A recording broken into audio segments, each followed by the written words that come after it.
সবাইকে স্বাগত বৈশাখী টেলিভিশনের নিয়মিত আয়োজন ইস্পাহানি মির্জাপুর জিরো আওয়ারে।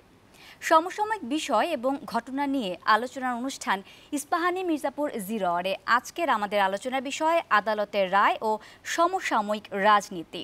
আমরা আলোচনা শুরু করব, তবে শুরুতেই জানিয়ে রাখতে চাই আজকের আমাদের এই অনুষ্ঠানটি বৈশাখী টেলিভিশনের ভেরিফাইড ফেসবুক পেজ এবং ইউটিউবে আপনারা একসাথে দেখতে পাচ্ছেন। আজকে আমাদের সাথে আলোচনার জন্য দুজন সম্মানিত অতিথি আমাদের মাঝে উপস্থিত রয়েছেন। আমরা তাদের সাথে পরিচিত হয়ে নেব। আমার পাশে রয়েছেন সিনিয়র অ্যাডভোকেট সুব্রত চৌধুরী, নির্বাহী সভাপতি গণফোরাম, এবং আরও রয়েছেন জনাব ইলিয়াস খান, সিনিয়র সাংবাদিক। আপনাদের দুজনকেই স্বাগত আমাদের আজকের অনুষ্ঠানে। দর্শক, আমরা আলোচনা শুরু করব, তবে তার আগে দেখে নেব আজকের বৈশাখী টেলিভিশনের সংবাদ শিরোনামগুলো।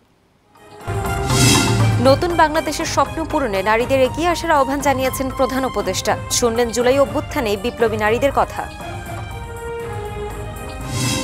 আগামীতে দেশে একটি জবাবদিহিতামূলক সরকার দেখতে চায় বিএনপি। মানুষের প্রত্যাশা পূরণে নেতাকর্মীদের কাজ করার আহ্বান তারেক রহমানের।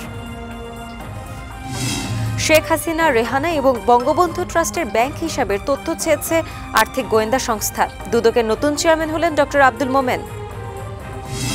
সুরক্ষা দেওয়ার দিন আর নেই, ব্যবসায়ীদের উদ্দেশ্যে বললেন অর্থ উপদেষ্টা। কর আদায় না বাড়ালে বিপদে পড়বে দেশ। এবং গত 15 বছরে গুম খুনের জন্য শেখ হাসিনার বিচার চেয়েছে ভুক্তভোগী পরিবারগুলো। ন্যায় বিচারের প্রতীক্ষায় স্বজনেরা।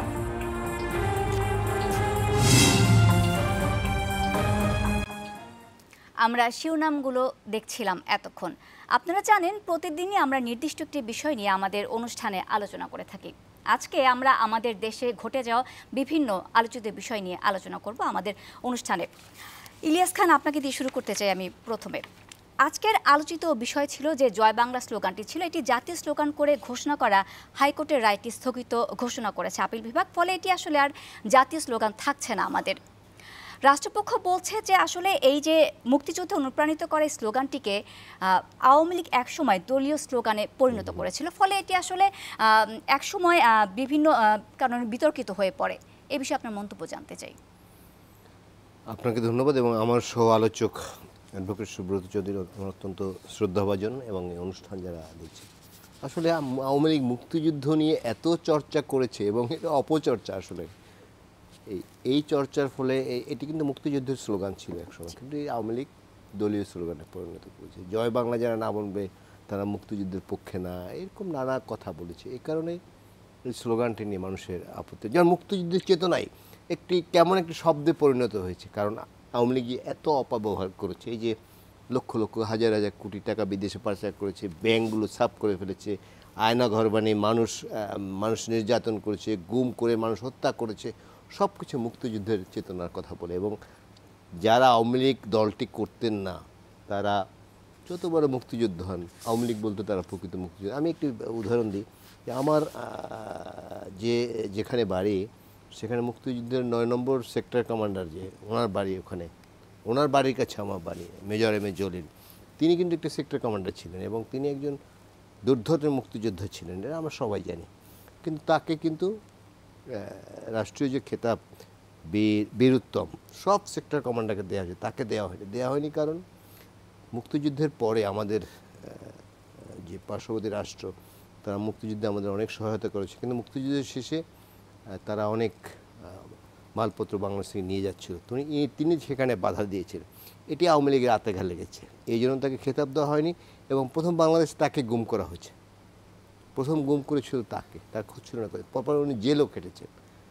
আওয়ামী লীগের সঙ্গে তাল মিলিয়ে চলেননি, এই জন্য তাকে মুক্তিযুদ্ধের খেতাব দেওয়া হয়নি। এই তো আওয়ামী লীগ। শহীদ রাষ্ট্রপতি জিয়াউর রহমান তার মুক্তিযুদ্ধের ভূমিকা নিয়েও প্রশ্ন তোলে আওয়ামী লীগ, যে তিনি প্রকৃত মুক্তিযোদ্ধা না। ইতিহাস বদলে দিতে চায়, গত 15.5 বছর ইতিহাস অনেক বদলে দিয়েছে, চেষ্টা করেছে, কিন্তু ইতিহাসের সবচেয়ে নির্মম দিক হচ্ছে তারা ইতিহাস বদলাতে পারেনি। সারা দেশে এই শেখ পরিবারের এই প্রতিষ্ঠান সেই প্রতিষ্ঠান কত কিছু করেছে, সব মানুষ সেখানে শুধু ঘৃণা প্রদর্শন করেছে মানুষ।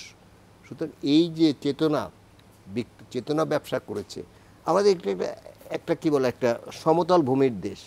আওয়ামী লীগের একটি কৌশল ছিল, এদেশে তো নানা জাতিগোষ্ঠী নাই যে নানা বিরোধ হবে, এই জন্য তারা একটি দ্বন্দ্ব বাজাতেছে, মুক্তিযুদ্ধের পক্ষের শক্তি, মুক্তিযুদ্ধের বিপক্ষ শক্তি।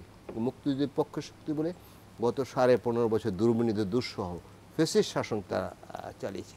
এই কারণেই জয় বাংলা স্লোগানটি কিন্তু আসলে মানুষের মনে অনেক প্রশ্ন করেছে। এই টাকা চুরি করতেছে বলতেছে জয় বাংলা, একজন মানুষকে হত্যা করতে যায় জয় বাংলা স্লোগান দিয়ে যাচ্ছে, এসব কারণে জয় বাংলা স্লোগানের উপর একটা, আর এটাতে তারা কি বলে সব মানুষের মতামত নিয়েও করেনি, তারা সব গায়ের জোরে করেছে এবং রাবার স্ট্যাম্প পার্লামেন্ট দিয়ে অনেক কিছু করতে চেয়েছে।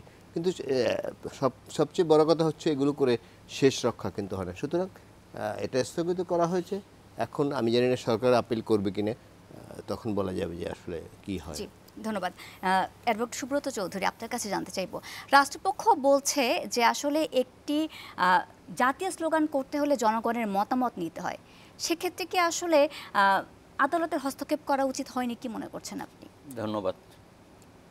আমার বন্ধু ইলিয়াস খান কিন্তু একজন বাংলাদেশের শীর্ষ সাংবাদিক এবং সাংবাদিকদের নেতা, প্রেস ক্লাবের নির্বাচিত সাধারণ সম্পাদক ছিলেন এবং ডিআরইউ রিপোর্টার্স ইউনিটেরও সাধারণ সম্পাদক ছিলেন। তো আজকে আমার সৌভাগ্য যে একজন সাংবাদিক নেতার সাথে বসছি এবং আপনার সাথে আলোচনায় অংশগ্রহণ করছি।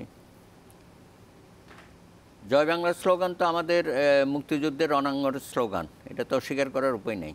হ্যাঁ, আমি নিজেও মুক্তিযোদ্ধা এবং আমাদেরকে জয় বাংলার লোকেই বলা হতো ভারতীয়রা। এগুলো তো সে সময়কার কথা, ইতিহাস, যার যার জায়গায় এটা লিপিবদ্ধ হবে, এটা তো এদিক সেদিক করা যাবে না। কিন্তু দুর্ভাগ্য হচ্ছে জয় বাংলা স্লোগানটাকে নিয়ে আওয়ামী লীগ এত বেশি রাজনীতিকরণ করে ফেলেছে, ওইটার বাংলাদেশের রণাঙ্গনের স্লোগানটা মর্যাদাহানি করেছে। তারা শেষ পর্যন্ত এটাকে দলীয় স্লোগানে পরিণত করেছে। That's all. কোন দলে কী স্লোগান দেবে, কে জয় বাংলা দেবে, যে বাংলাদেশ জিন্দাবাদ দেবে, আবার বাংলাদেশ চিরজীবী হোক, আবার আজকে একজনে বলছে যে জয় বাংলাদেশ বলতে অসুবিধা কি, বলুক না। কিন্তু কথা হচ্ছে আমরা ঐক্যমতের ভিত্তিতে একটা জাতীয় স্লোগান কিন্তু আমরা করতে পারলাম না ডিউ টু আওয়ামী লীগ। এবং এটাকে আপনি কোর্টে কেন নিয়ে গেলেন?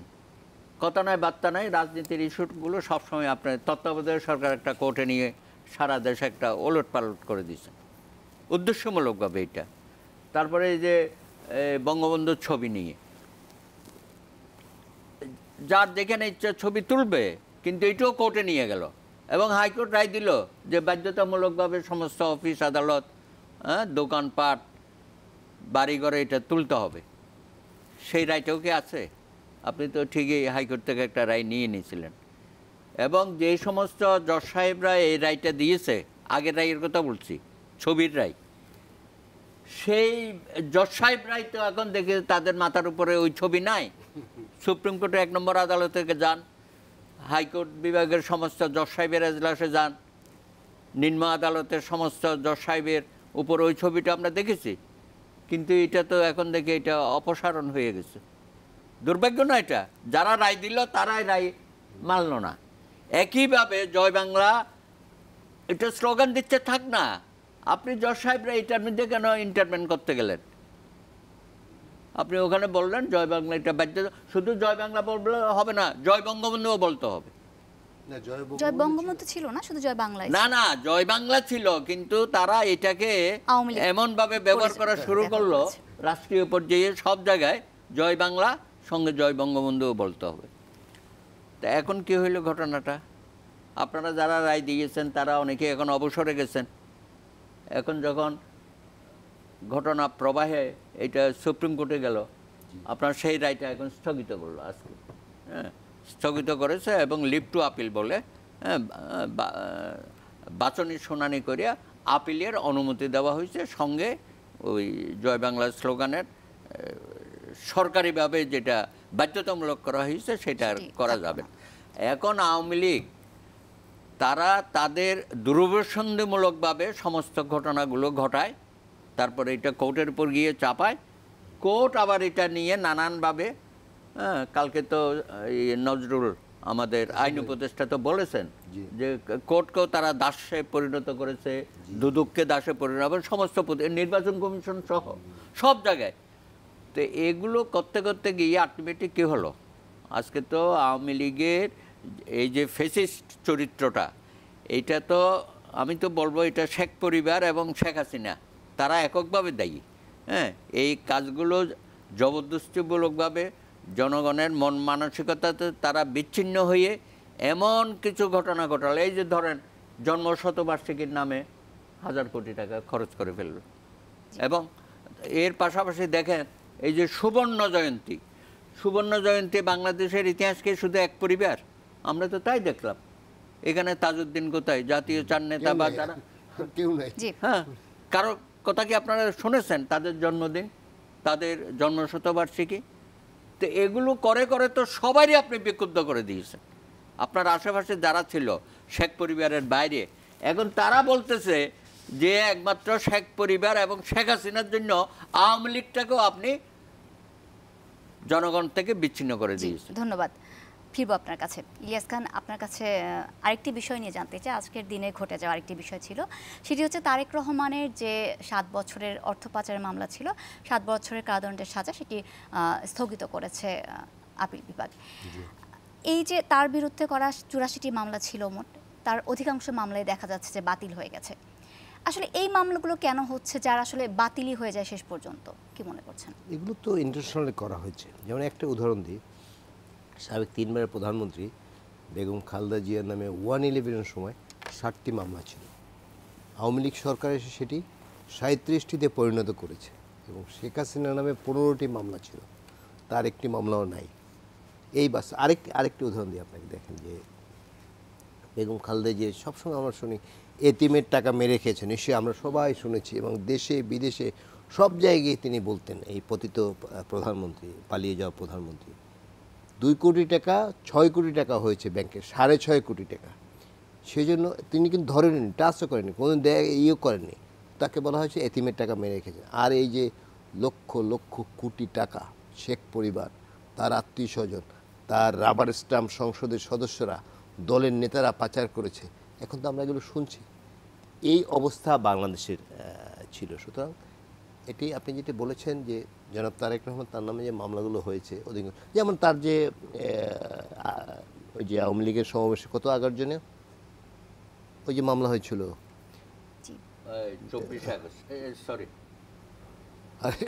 21 আগস্ট, নিশ্চয়ই আপনার ব্যাপক আলোচিত। 3টি চার্জশিট দেওয়া হয়েছে। প্রথম যে 3টি চার্জশিট দেওয়া হয়েছে সে মামলায় জনাব তারেক রহমান সাহেবের নাম কিন্তু নেই। পরে একজন অবসরে যাওয়া একজন পুলিশ কর্মকর্তাকে, যিনি পরে আওয়ামী লীগের প্রতীক নিয়ে নির্বাচন করেছেন এবং যথারীতি হেরেছেন, আব্দুল কাহার আকন্দ, আপনার নাম সে এখন পালিয়ে আছে কোথাও, বাংলাদেশে নাই বোধহয়, তাকে মামলার দায়িত্ব দিয়ে তখন জনাব তারেক রহমান সাহেবের নাম ঢুকানো হয়েছে। তো এইগুলো তো আওয়ামী লীগ করেছে। সুতরাং এখন তারা যাই বলুক, যত কথাই বলুক, এই দেশের মানুষের উপরে দুঃশাসন চাপিয়ে দিয়েছিল, এই যে দুর্নীত শাসন চালিয়েছে, তার বিচার কিন্তু বাংলাদেশের মানুষ দেখতে চায়। জি, ধন্যবাদ।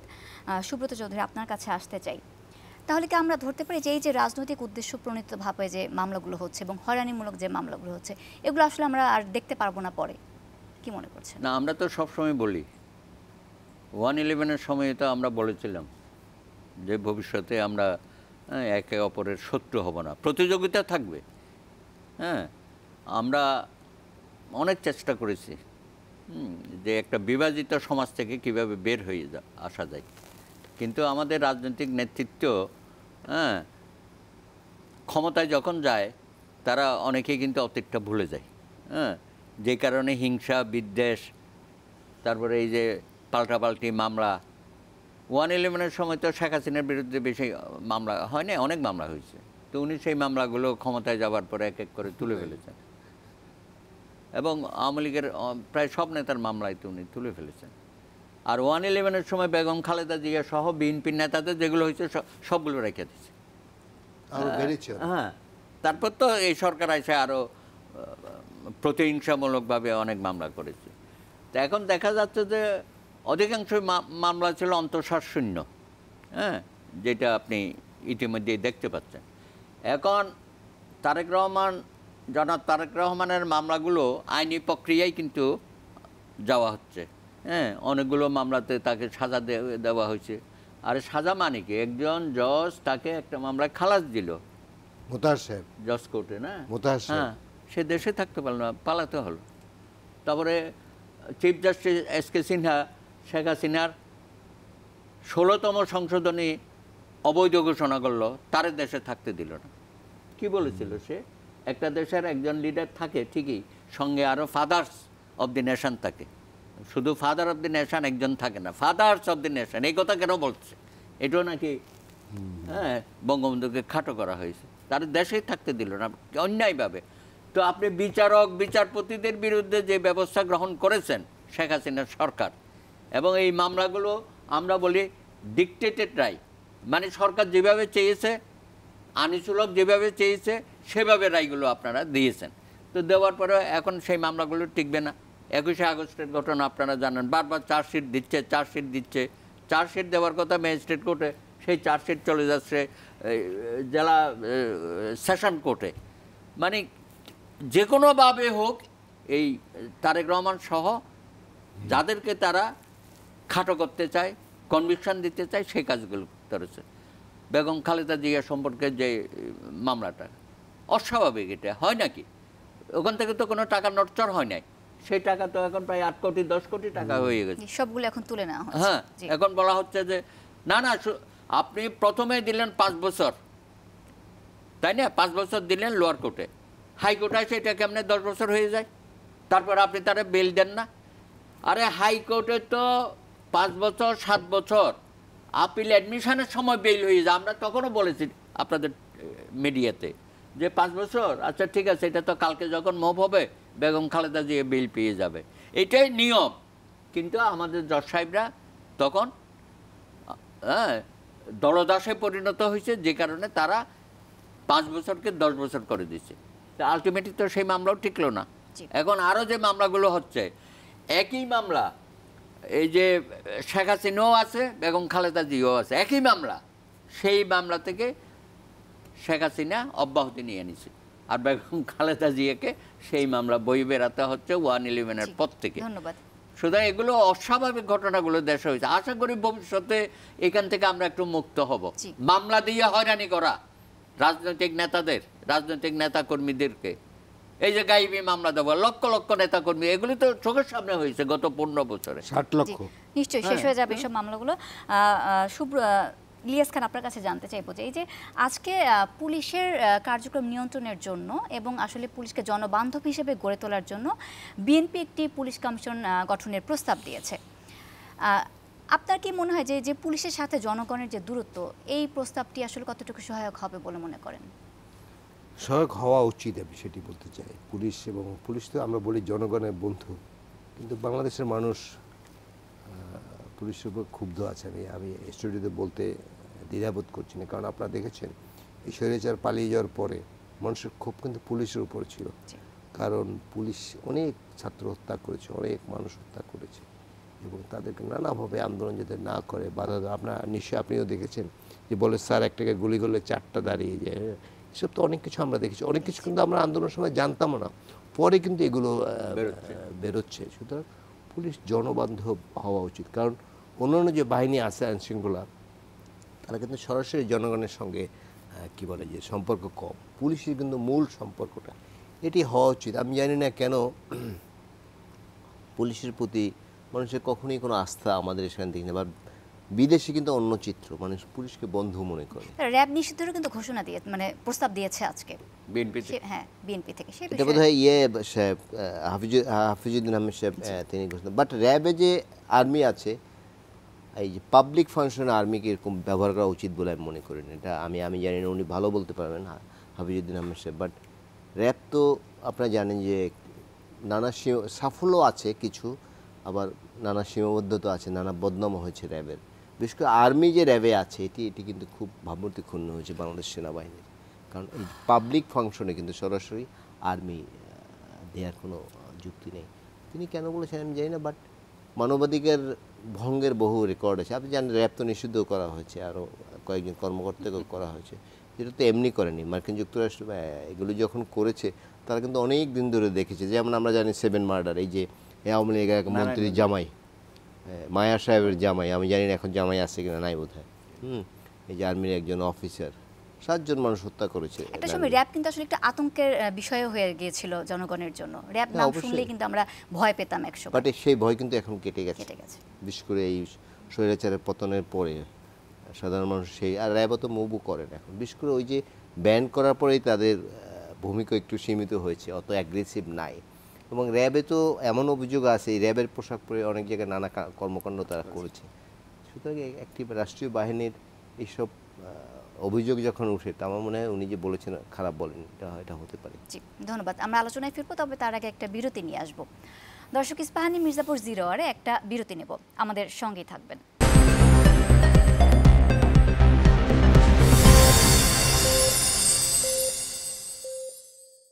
বিরতির পর আবারও সবাইকে স্বাগত ইস্পাহানি মির্জাপুর 0 আওয়ারে। সুব্রত চৌধুরী, আপনার কাছে আসতে চাই আমি। আজকে কুমিল্লায় ভার্চুয়াল জনসভায় জনাব তারেক রহমান বলেছেন যে একটি জবাবদিহিতামূলক সরকার দেখতে চায় বিএনপি। জনগণও কিন্তু আমরা আসলে এমনটি প্রত্যাশা করি। রাজনীতিবিদরা আশা দেন, তারপর আসলে হয়ে ওঠে না। তারা কি আসলে কথা দিয়ে কথা রাখছে না, নাকি অন্য কিছু? কি মনে করছেন আপনি? না, অতীতে অনেক কিছু ব্যত্যয় ঘটেছে, সেটা ঠিক। আমরা তো যখন নির্বাচন আসে, প্রত্যেক দলে নির্বাচনী ইশতেহার যেটা দেয় অসাধারণ। আপনি প্রত্যেকটা দলের নির্বাচনী ইশতেহার করেন, এমন সব আশা জাগা নিয়ে বক্তব্য সেখানে দেয়। হ্যাঁ, আপনি তো মনে করবেন যে কোন দলের চেয়ে কোন দল সুপার। এবং এই গত 15 বছর শেখ হাসিনা যেটা করেছে, কি বলে, দিল বদলের কর্মসূচি দিছিল না? দিন বদলের কর্মসূচি এমন দিল বদল হয়েছে, তাদেরই দিন বদল হয়ে গেছে প্রত্যেকেরই। আমাদের আপনার কোনো দিন বদল হয়নি। এইগুলো মুখরোচক কথাবার্তা অতীতে শুনেছি। তবে এইবার জনাব তারেক রহমান বিএনপির নেতৃত্বে আমরা যুগপৎ আন্দোলনে যারা আছি, আন্দোলনের ভিতর দিয়ে আমাদের একটা বোঝাপড়া হয়েছে যে আগামী দিনে রাষ্ট্র কিভাবে হবে, কি কর্মসূচি, 31 দফা কর্মসূচি দেওয়া হয়েছে।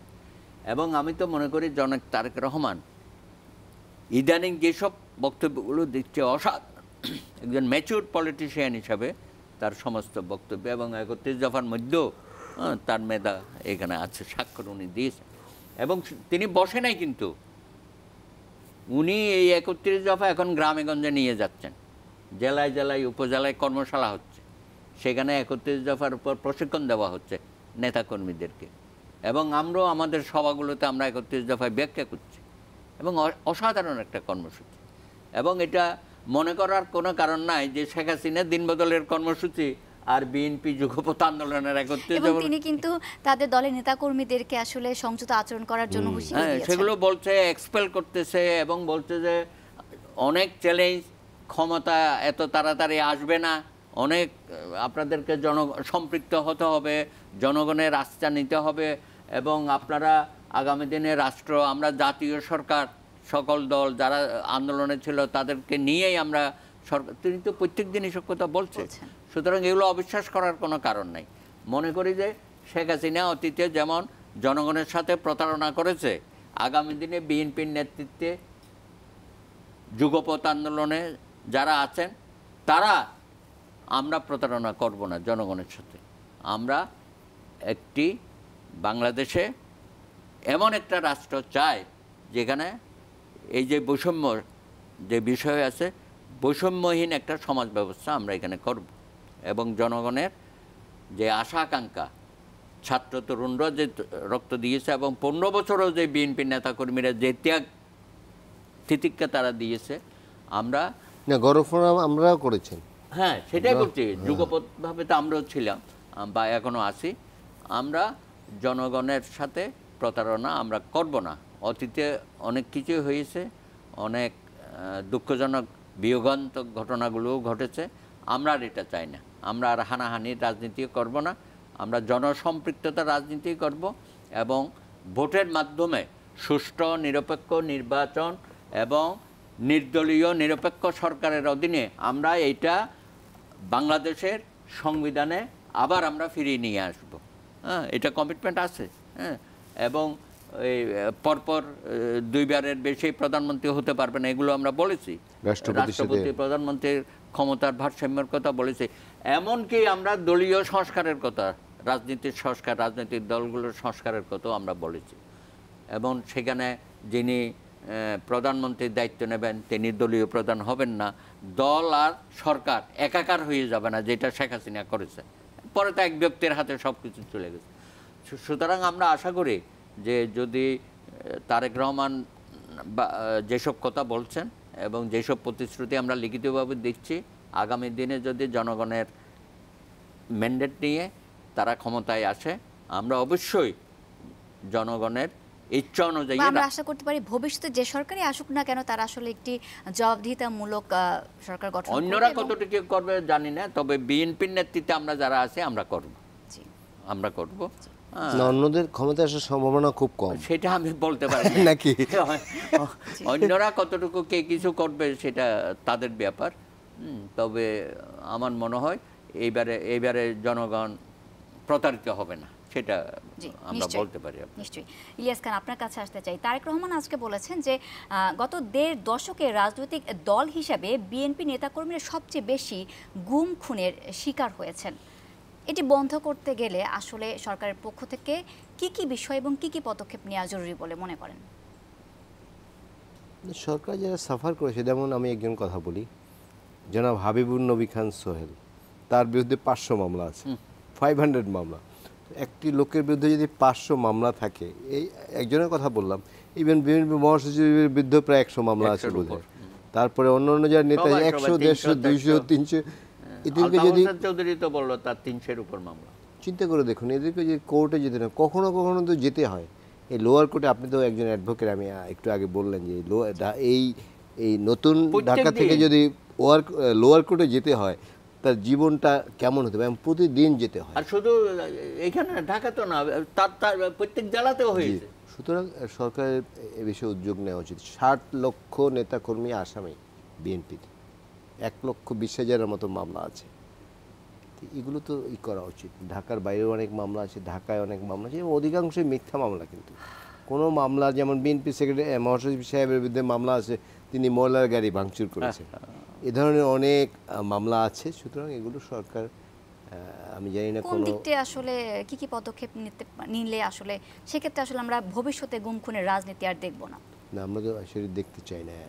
আমরা চিত্র কিন্তু অনেক চেঞ্জ হয়েছে। আপনি দেখবেন যে এই সরকারের পতনের পর আগে যেমন মানুষ গুম খুন, যেমন আমি একটু আগে তিনি বলেছেন, আপনি জানেন যে আমি জাতীয় প্রেস ক্লাবের জেনারেল সেক্রেটারি ছিলাম। মায়ের ডাক একটি সংগঠন আছে যারা সারা বিশ্বকে জানিয়েছে যে তাদের আজকে করেছে, আগেও করেছে। তো তারা প্রায় প্রেস ক্লাবে প্রোগ্রাম করতো, এই বাচ্চা এসে তখন চোখের পানি ধরে রাখতে পারতাম। এত অমানবিক, মানে চিন্তা করা যায় না।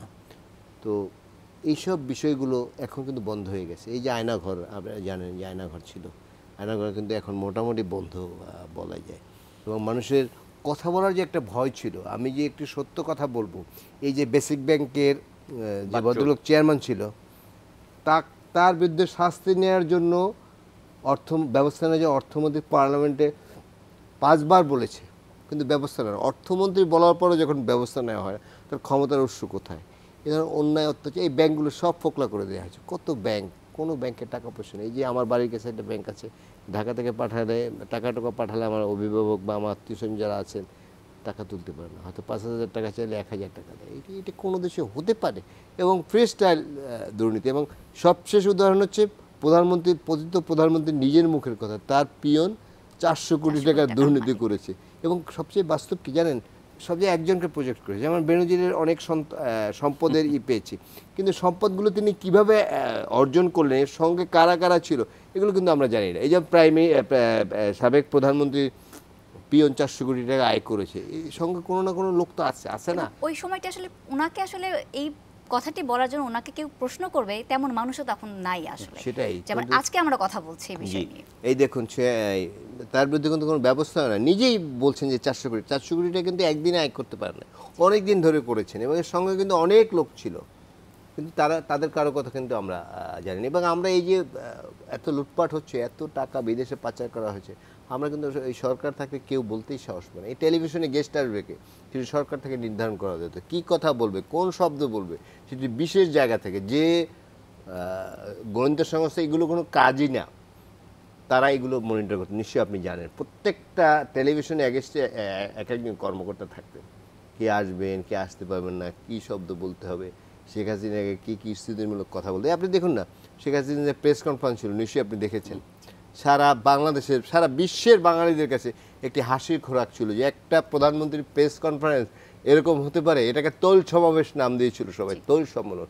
এইভাবে সব প্রতিষ্ঠান শেষ করে দেওয়া হয়েছে। একটু আগে তিনি বলেছেন যে সাংবিধানিক যত প্রতিষ্ঠানগুলো আছে সব শেষ করে দেয়। আপনি দেখুন, ওসি, এসপি, ডিসি মঞ্চে নৌকর ভোট চাচ্ছে। এটা কোনো গণতান্ত্রিক কোনো সভ্য দেশে চিন্তা করা যায়? কিন্তু তারা অবলীলায় বলতো। একটু আগে তিনি বলেছেন যে 100তম জন্মবার্ষিকী করেছেন ওনার পিতার, এবং দেখবেন যে এই যে যত কি বলে যে প্যাড, আপনার অফিসে একটা প্যাড আছে, সেখানে এটা আছে, আপনি টাকায় নানা ছবি ছাপিয়েছেন, নানা কিছু, কোনো কিছু বাদ রাখে না। এবং সবচেয়ে ট্র্যাজেডি কি জানেন, এগুলো কিন্তু মানুষ ঘৃণা করে প্রত্যাখ্যান করেছে। আমার খুব খারাপ লাগে। সিরিয়ার ছবি দেখলাম কালকে, যে বাশার আল আসাদের বাবা যিনি হাফিজ আল আসাদ, তার এই স্ট্যাচুর উপর জুতা রেখে পাশে একটি টেবিলে বসে খাচ্ছে যোদ্ধারা। বাংলাদেশ কিন্তু একই চিত্র হয়েছে, একই ঘটনা দেখা যাচ্ছে কিন্তু আসলে সব দেশে দেখা যাচ্ছে। এগুলো বাড়াবাড়ি আসলে কোনো কিছুই ভালো না। আমাদের সবচেয়ে বড় বিষয় হচ্ছে ইতিহাসে যে শিক্ষা, ইতিহাস থেকে আমরা শিক্ষা নিই। আওয়ামী লীগ মনে করেছে সারা জীবন তারা ক্ষমতা থাকবে।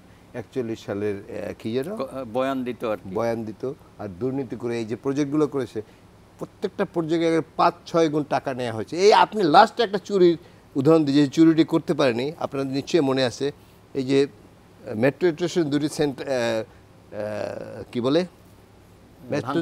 ভাঙচুর হয়েছিল, বলেছিল 350 কোটি লাগবে, নিশ্চয়ই আপনার মনে আছে। এই চুরির লাস্ট সুযোগটা হারালো, খুব খারাপ লাগে আওয়ামী লীগের জন্য। কিন্তু লেগেছে কত, 25 কোটি টাকাও লাগে না কিন্তু, এবং বলেছিল 1 বছর লাগবে চালু করতে, কিন্তু 1 মাসের মধ্যে চালু করে দিয়েছে। হ্যাঁ, সুতরাং বহু অন্যায় করেছে। তবে এখন এই মুহূর্তে আমি একটা জিনিস মনে করি, দ্রুত নির্বাচন দিয়ে নির্বাচিত সরকারের হাতে ক্ষমতা হস্তান্তর করা উচিত। কিছু রাজনৈতিক দল আছে বা ব্যক্তি আছে, নির্বাচনের কথা শুনলে মনে হয় যেন একদম মাথায় আকাশ ভেঙে পড়ে। এটি কিন্তু ঠিক না, কারণ দেশ তো চালাবেন রাজনীতিবিদরা, দেশ তো রাজনীতিবিদরা, প্রকৃত জনপ্রতিনিধি ছিল না বলেই কিন্তু আওয়ামী লীগের এই পতন হয়েছে। এই দামি ভোটের এমপি, তারপরে কই মাজারে গান গায় কোন মহিলা, তারা এনে এমপি বানায়, সেরকম বহু লোক আছে। কিন্তু এই যে এক এমপি আপনি দেখেন যে এখন কুয়েতে জেল খাটছে, 4 বছর না, এখন 5 বছর হয়েছে বোধ হয়, ওই লক্ষ্মীপুরের এমপি ছিলেন। আর এক এমপি মন্ত্রীও ছিলেন, তিনি পৃথিবীর দ্বারে দ্বারে ঘুরেছেন, কানাডায় চেষ্টা করেছেন, ঢুকতে দেয়নি, দুবাই ঢুকতে দেয়নি, পরে এয়ারপোর্টে শুয়ে রয়েছে। এইসব দৃশ্য তো আমরা দেখছি, এগুলো আওয়ামী লীগ করেছে। সুতরাং এখন দেশটাকে স্বাভাবিক অবস্থার দিকে নিতে আমার মনে হয় দ্রুত নির্বাচন ঘোষণা করা উচিত। ধন্যবাদ। আলোচনায় ফিরবো, তবে তার আগে একটা বিরতি নিয়ে আসবো। দর্শক, ইস্পাহানি মির্জাপুর 0 আওয়ারে একটা বিরতি নেব, আমাদের সঙ্গে থাকবেন।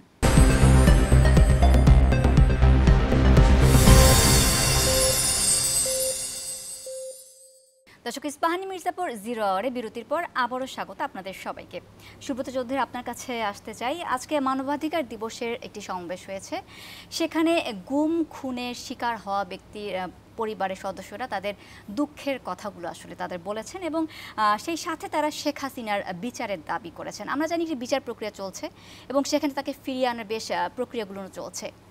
আপনার কি মনে হয় এই প্রক্রিয়ার কোনো ঘাটতি রয়েছে কিনা, বা কি কি পদক্ষেপ নেওয়া গেলে তাকে দ্রুত ফিরিয়ে আনা সম্ভব হবে? না, দেখুন, ফিরিয়ে আনার প্রক্রিয়া বোধহয় শুরু হয়নি, হয়েছে না এখনো পর্যন্ত। যেগুলো হয়েছে সেগুলো বিভিন্ন জায়গায় যে হত্যাকাণ্ডগুলো হয়েছে সেগুলো গুম খুন একটা কমিশন হয়েছে, এবং এখানে আমাদের হাইকোর্টের সাবেক বিচারপতি মাইনুল ইসলাম চৌধুরী, উনি এটা চেয়ারম্যান বা কনভেনার, সঙ্গে লিটন খানও আছে মানবাধিকার, হ্যাঁ, আরও কয়েকজন আছে। তারা খুব ভালোভাবেই কাজ করছে। ইতিমধ্যেই তারা তো বলছে যে 1000-এর উপর তাদের তালিকাভুক্ত হয়েছে, এবং সামনে আরও আসছে, সময়ও বাড়িয়ে দিয়েছে। এবং আয়নাগরের বিষয়টাও কিন্তু তাদের রিপোর্টে আসবে, কিছুটা বলেছে জিয়াউল হাসান, এখন তো ওয়ার্ড ট্রাইব্যুনালের ইয়েতে জিয়াউল হাসান। তো এখানে তো ধরেন যারা এখন আপনি দৃশ্যপটে দেখছেন, এর বাইরেও কিন্তু আরও আছে যারা ঢাকায় আসতে পারছে না বা শহরগুলোতে আসতে পারছে না। এরকম আরও শত শত গুম খুনের কাহিনী আপনি পাবেন। আমাদের সামনে যেগুলো আসছে মায়ের ডাকের আহ্বানের বাইরেও আরও যারা এই মায়ের ডাকের আহ্বান আসতে পারে নাই, তারা কিন্তু রয়ে গেছে। যে কারণে ওই গুম কমিশন থেকে বলা হয়েছে প্রত্যেক ডিসিকে বা টিওনকে আপনারা আপনাদের এলাকায় যেসব ঘটনাগুলি ঘটছে সেই পরিবারগুলোকে খুঁজে বাইর করেন। ভাই 15 বছরে গুম হওয়া পরিবারগুলো কি অত্যাচারে জর্জরিত ছিল। আপনারে গুম করে নিয়ে গেল, আপনাকে সাইটের 10 শুট ক্রস ফায়ারে দিল, আপনি টেকনাফের কমিশনারকে কিভাবে মারলো মনে নাই? হ্যাঁ, তারপরে পরিবারগুলোর উপর কীরকম নির্যাতন শুরু হয়েছে, মানে আপনি বলতেও পারবেন না আপনার ছেলে মেয়ে বা আপনার বাবা বা আপনার চাচা, আপনি কথা বলতে পারবেন না। এবং এদের পেছনে গোয়েন্দা সংস্থা লাগিয়ে রাখা হইতো। এই যে পুলিশ, জনবান্ধব পুলিশ না হইয়ে কি বলে ঘৃণিত পুলিশ হয়ে গেল কেন?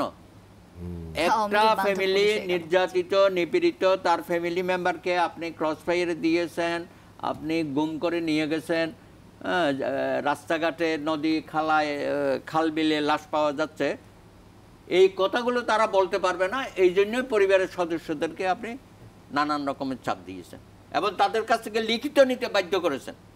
কী ধরেন জানেন? বলা হচ্ছে আপনি বলবেন আপনার এই ছেলেটা, আপনার এই বাবাটা বাড়ির সাথে ঝগড়া করে বেরিয়ে গেছে, উধাও হয়ে গেছে, নিজে নিজে নিখোঁজ হয়ে গেছে। এই কথাগুলো তাদের কাছ থেকে লিখিত নিয়েছে, শত শত পরিবার থেকে বলেছে। এই যে মায়ের ডাকে যিনি নেতৃত্ব দিচ্ছেন, আপনি জানেন না সেই এই তার বাসার সামনে কী ধরনের নাটকগুলো তারা করেছে, র্যাব পুলিশ মিলে করেছে। এবং আমেরিকান অ্যাম্বাসেডার দেখা করতে গেছে, তারা পর্যন্ত কিভাবে অপমানিত করেছে।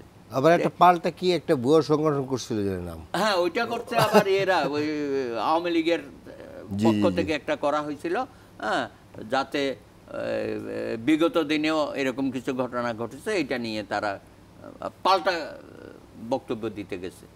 তো ঠিক আছে, সেরকম যদি দেখা যায় যে কোনো ফ্যামিলির সদস্য, কোনো সরকার, যে সরকারই হোক, নিগৃহীত হয়েছে, গুম হয়েছে, খুন হয়েছে, আমরা প্রত্যেকটার বিচার চাই। শুধু 15 বছর না, অতীতেও যদি হয়ে থাকে, হ্যাঁ, ন্যায় বিচারের সাথে সবটাই আমরা বিচারের আওতাধীন আসতে চাই। ভবিষ্যতে যেন আর কেউ এই ধরনের ঘটনা সাহস না করে ঘটতে। এখন দেখেন, উনি আমাদের আইনশৃঙ্খলা বাহিনী সম্পর্কে বলেছেন, সকল পুলিশ বাহিনী বলে যে আমরা জনবান্ধব পুলিশ চাই, কিন্তু জনবান্ধব তো আমরা হতে পারি নাই। তাদের এত সুন্দর হয়, ক্লাস নেওয়া হয়, মানবাধিকার, সংবিধান সবই তো করা হয়, কিন্তু ক্ষমতা যারা থাকে তারা তাদেরকে দলীয়ভাবে ব্যবহার করতে গিয়ে মানবাধিকার দিবসের কথা বলছেন না, তো সবচেয়ে বেশি মানবাধিকার লঙ্ঘন করেছে কিন্তু সরকার এবং সরকারের এই বিভিন্ন বাহিনী। গত 15 বছরে তো আমরা সেটা চাক্ষুষ আমরা দেখেছি, আমাদের মেমোরি থেকে এখনো যায় নাই কি জঘন্যতমভাবে তারা এগুলো করেছে। এবং যিনি বসে আছেন 1 নম্বর শেখ হাসিনা, কীভাবে তাদেরকে প্রচ্ছন্ন, প্রত্যক্ষ এবং পরোক্ষভাবে তাদেরকে উনি ব্যবহার করেছেন। এই যে উনি নারায়ণগঞ্জের 7 খুনের কথা বলল, সেখানে র্যাবের ইনভলভমেন্ট, পুলিশের ইনভলভমেন্ট আমরা জানি।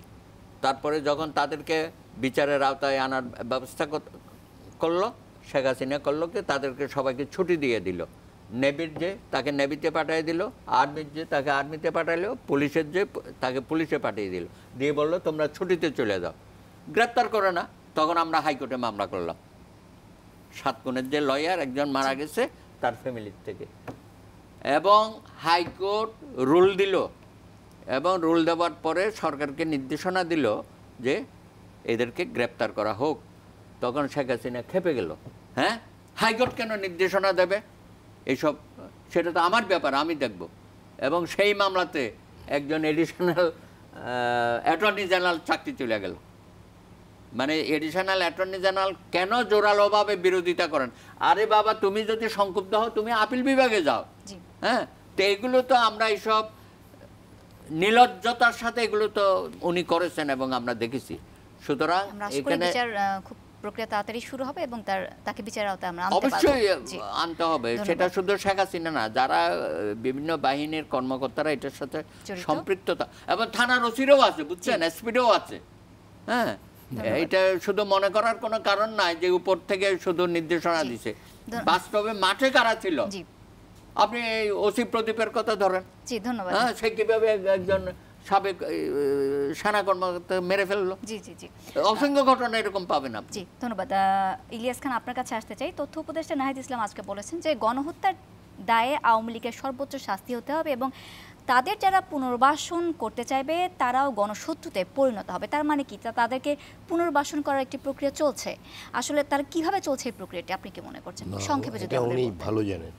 আওয়ামী লীগকে পুনর্বাসন করার কোনো প্রক্রিয়া চলছে বলে আমি মনে করি না, বা উনি কোন দলকে মেন করেছেন জানি না, বাট আমি যা ভাবলাম সেটাই চূড়ান্ত। এটা কিন্তু এক ধরনের ফ্যাসিজম, তাই না? আমার মত যদি আপনার উপর চাপিয়ে দিতে চাই, ওনার উপর চাপিয়ে দিতে চাই, এটা কিন্তু এক ধরনের ফ্যাসিজম। এই কথাটি আমাদের মাথায় রাখতে হবে। গণতন্ত্রের একটি প্রক্রিয়া আছে, গণতন্ত্র সেই প্রক্রিয়া চলা উচিত।